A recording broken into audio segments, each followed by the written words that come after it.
जा कहियो माहौर खा के मर जाए जी पियल न छोड़बा तो कब हो कुछ कर कुछ जाए। कर जाए। क्या कहें हम, बहुत खुश हैं हम।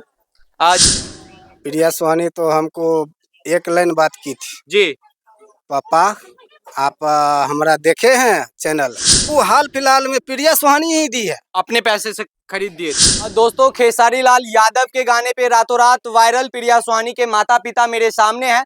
आज साथ में थोड़ा सा घुमा कर दिखा दीजिए। आज हम उस गांव में आए हैं जहां आज तक मीडिया नहीं आई थी। एक ऐसी लड़की प्रिया सुहानी है जिसके बदौलत आज पूरे गांव में मीडिया देखने को मिले, आप देख सकते हैं।